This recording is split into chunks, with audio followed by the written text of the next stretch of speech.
بسم اللہ الرحمن الرحیم۔ خود غرض اور لاپرواہ انسان مذہبی تو ہو سکتا ہے لیکن دیندار نہیں، کیونکہ دین انسان کے آگے ذمہ داریاں پیش کرتا ہے اور انسان کو ذمہ دار بناتا ہے، جبکہ مذہب فقط عقیدت بخشتا ہے۔ سچ پوچھیں تو انسان سے فرشتے بھی مقابلہ کریں، انسان اگر صرف انسان ہو جائے۔ دوسروں کے عقیدے کا احترام آپ کے ساتھ آپ کے عقیدے کا قد بھی بلند کرتا ہے۔ اہل بیت سے محبت کرنا سچے مسلمان اور مومن کی نشانی ہے۔ ان سے پیار کرنے کے لیے کسی فرقہ یا گروہ کی ضرورت نہیں۔ عاجزی تو یہ ہے کہ انسان دوسروں کے اندر ایک برائی دیکھے تو اسے اپنے اندر کی 10 برائیاں یاد آ جائیں۔ آزادی کی بات بعد میں، پہلے اپنے ارادے میں آزاد ہونا چاہیے۔ جو اپنے ارادے پر آزاد نہیں، پھر وہ کسی کو کیا آزادی دے سکتا ہے؟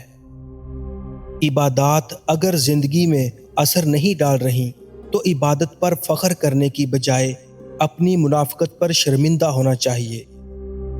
میں جو سچ کہوں تو برا لگے، جو دلیل دوں تو ذلیل ہوں۔ یہ سماج جہل کی ضد میں ہے، یہاں بات کرنا حرام ہے۔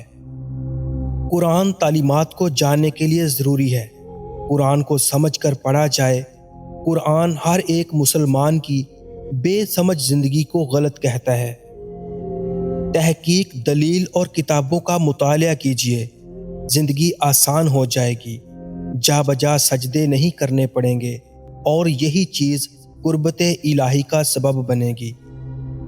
غیر مذہبوں کو کسی بھی مذہب پر آمادہ کیا جا سکتا ہے، لیکن گمراہ مذہبوں کو اس کے اپنے مذہب پر آمادہ کرنا بہت مشکل ہے۔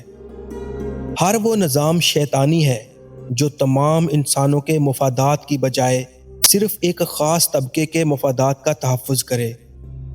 ایک نسل کی جہالت دوسری نسل کی روایت بن جاتی ہے، اور بعد میں تیسری نسل کا مذہبی عقیدہ بن جاتی ہے۔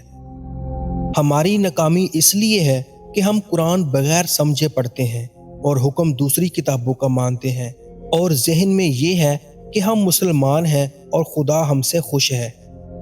حکیم لقمان فرماتے ہیں، اچانک چکر آنا شروع ہو جائیں تو فوراً چھوٹی الائچی کو پانی سے گیلا کر کے چاٹ لیں، چکر آنا بند ہو جائیں گے۔ بینگن اور خربوزے کو پکا کے کھا لیا جائے تو 90 سال تک کمر کا درد اور تکلیف نہیں ہوتی۔ پالک میں ثابت لیمو ڈال کر کھا لیا جائے، گاجر اور لیمو کو پکا کے کھا لیا جائے تو زندگی بھر کھانے کی نالی صاف رہتی ہے۔ ہلدی کے پانی میں ٹماٹر ڈال کر پی لیا جائے تو پیٹ کی صفائی ہو جاتی ہے۔ جتنی ذمہ داری سے لوگ الٹی جوتی کو سیدھا کرتے ہیں، اگر خود بھی سیدھے ہو جائیں تو دنیا جنت بن جائے۔ ہم نے ابھی تک کوئی ایسا کچرا گھر نہیں بنایا جہاں ہم اپنی نفرتیں، عداوتیں، تعصب اور جہالت کو پھینک سکیں۔ جب کسی کی مظلومیت کا یقین ہو جائے تو اس کے ساتھ کھڑے رہو، سامنے بھلے ہی تمہارا باپ کیوں نہ ہو۔ دولت سے انسان کو جو عزت ملتی ہے وہ اس کی نہیں، دولت کی عزت ہوتی ہے۔ جیسے ہی دولت ختم، عزت بھی ختم۔